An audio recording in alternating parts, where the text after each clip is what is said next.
I'm going to take about 30 seconds of your time. I want to get something out of the way before we get into the ratings for the Olympics. I've had a lot of you guys email me over the weekend wanting me to get to this story or that story, and I haven't had a chance to reply to everyone just yet. I will reply eventually, but I just wanted to get this out of the way real quick. I'm trying to get to everything that I can. I've started working on several stories that you guys have actually requested. Aaron Rodgers. Some of you have asked about Michael Thomas in New Orleans, Texas and Oklahoma in college football. With everything going on right now with the Olympics, it is hard to get to all the breaking news everywhere else. There's no team here. There's no one behind the scenes helping me out. It's just me. So I'm doing my best to get to all of the stories that you guys have requested. So we will try to get to them at some point. Let's go ahead and get into the television ratings for the Olympics. During the opening ceremonies on Friday night, Savannah Guthrie, host of the Today Show on NBC and host of the Olympics, she said that absence makes the heart grow fonder. There is nothing like the opening ceremony to get you all excited about the Olympics. The bubble that the media lives in. Every once in a while, I wish I could travel to this alternate reality that these people call home, where you get to just make things up and report it as the truth. Unfortunately, for those of us with common sense, we live in reality. Apparently, absence does not make the heart grow fonder. Now, that can be true in personal relationships. Maybe you break up with your girl and realize a few weeks later that you miss her. You try to get her back. But when it comes to the Olympics, with the absence of the games last year, the woke media expected people to just flock to their television sets and get all excited about the games beginning.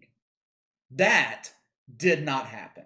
Here in America, approximately 17 million people watched the opening ceremony Friday. Now keep in mind, that number includes streaming. NBC hasn't released the number separately yet, but it's estimated that 16 million watched through regular TV and around 1 million watched through Peacock, that piece of garbage NBC calls an OTT service. Maybe they have fixed the buffering and technical issues, I don't know. I got rid of Peacock, I tried it out, but I got rid of it because I had nothing but problems with it. Either way, this number is a disaster for NBC in the Olympics. Just to give you some perspective, the opening ceremony in 2016, 26.5 million. 2012 in London, almost 41 million. The 17 million they drew Friday night is the lowest audience for the opening ceremonies in 33 years. Don't let people fool you. Some will make the claim that NBC aired this live at 6 o'clock in the morning Central Time, 4 a.m. on the West Coast. People were asleep. The ratings that I'm giving you is the combined audience from the live airing and the primetime airing Friday night. Surprisingly, headlines in the media are not trying to cover up for the fact that this is a dreadful number. Now, that doesn't mean once you read the article, they're not coming up with excuses, but most of the headlines I saw were surprisingly honest. This is the second time in a week that the media has been relatively honest about something. In case you've forgotten, most mainstream sites blasted LeBron James and Space Jam 2 last weekend. There are several issues right now that are having a negative impact on ratings for the Olympics. One of them is Japan's reaction to the COVID. I had one of you guys email me over the weekend and say that you actually tuned in to watch the opening ceremony on Friday. This particular viewer, they liked the Olympics. He tuned in to give them a chance.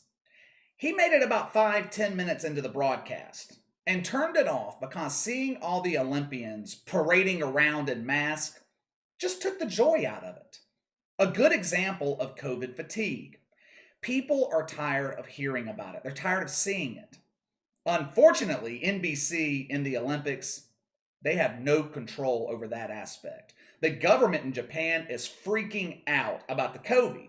They're overreacting, in my opinion. The Japanese Prime Minister, who pushed hard to get the Olympics to Tokyo in the first place, was noticeably absent from the opening ceremony on Friday. It was a political move. The population in Japan has strongly opposed the Olympics taking place in the middle of a pandemic. In a recent poll, 52% of Americans said the Olympics should take place, while only 22% of the Japanese population supported it. That just shows you the difference in mentality in America and Japan with the COVID. With all the talk about the COVID supposedly super spreading throughout Japan because of the Olympics, I went and pulled the stats. I was curious. I mean, they're reacting like the media did here in America last year when new cases were reaching 80, 90, 100,000 a day. There are over 126 million people living in Japan. New COVID cases yesterday, 3,740. Deaths, 9. Look, every life lost is precious, okay? But seriously, what the hell's the purpose of this massive overreaction? There have probably been 9 people killed in Chicago since you pressed play on this video. The Japanese government wouldn't allow the mother of a Paralympian swimmer to travel to Tokyo with her. The swimmer is deaf and blind. Obviously, she needs her mom there to help her out. She was forced to withdraw from competing because of the damn COVID policies in Japan. That is just ridiculous. This girl's been training for years to compete, and you force her out of the competition because you're afraid? Hell, if you're participating in the Olympics and you're the mother of an infant, sorry, my bad. I forgot. We're not allowed to call mothers anymore. Let me rephrase that so I don't offend a woker. If you're competing in the Olympics and you happen to be the birthing person of an infant, you cannot bring the child with you to Tokyo. You would violate the quarantine restrictions. No breastfeeding allowed, ladies or birthing people. Reuters reported that the steep ratings decline for the Olympics is part of an ongoing trend in television. Ratings for the Oscars were record lows. Ratings for the Emmys, record lows. Ratings for the Grammys, record lows. Ratings for the ESPYs, record lows. You damn right they were. What do all of those have in common? I don't even need to tell you guys. I don't need to explain it to you. You're smart. You already know. Every one of those institutions has been infected with the disease of wokeness. You look at just about every problem the Olympics is dealing with right now. They all tie back to woke politics. The women's soccer team kneeling before games, the COVID restrictions, the damn men pretending to be women so they can win a gold medal. All of the controversy surrounding the political protest. The wokers, they're saying being allowed to protest only before events is not enough. That's silencing speech. And then the people with common sense saying they shouldn't be allowed to use the Olympic platform to protest at all. There was a quote from someone in an article by Variety that said, "This year's Olympics is for the die-hard fans." Well, that's just great news if you're NBC, who has paid billions of dollars and promised advertisers a specific audience. The NBA playoffs this year, they were for die-hard fans too. How'd that work out? They set near record lows. And if we obeyed the media and we ignore the record low ratings from 2020, then the 2021 NBA playoffs set record low ratings. If you think it's bad for the Olympics now, just wait a few more months. The Winter Games, they are taking place next year in Beijing, China. China. That is going to cause a political firestorm, especially here in America. Most of the country is disgusted with the human rights violations going on in China, while the wokers, they just love them some China. Good luck with that, NBC. I hope you promised your sponsors, your advertisers for the Winter Games record low ratings, because that's what you're going to get. It is going to be a long couple of weeks for NBC. The pristine of the Olympics has been washed away, and they have been stained with far-left politics. With that being the case, what the hell is there to draw back in the casual viewer? Basketball is usually a big ratings draw for the Olympics here in America. Can't rely on that. Team USA, they can't win a damn game. They lost again last night to France. France! Are you kidding me?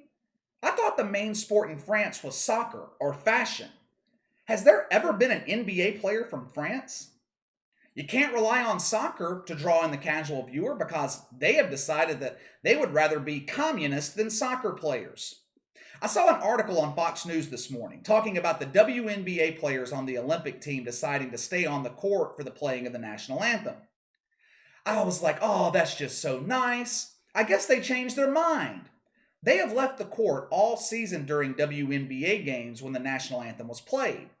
Now, most of you guys probably didn't know that because no one watches the WNBA. That league should be bankrupted. And it would be bankrupt if the NBA wasn't subsidizing them. Anyway, the Olympics are going to continue to tank in the ratings. And we're going to cover it right here on the channel over the next couple of weeks. But it's time to let me know what you think. Were you surprised by the low ratings for the opening ceremony? Can anything at this point save NBC in the Olympics? Sound off in the comments below. Make sure to like and subscribe. Click the notification bell to receive all notifications from the channel. Best way to contact me is by email at btlkc84@gmail.com, KC_BTL84 on Twitter. I'll see you guys later.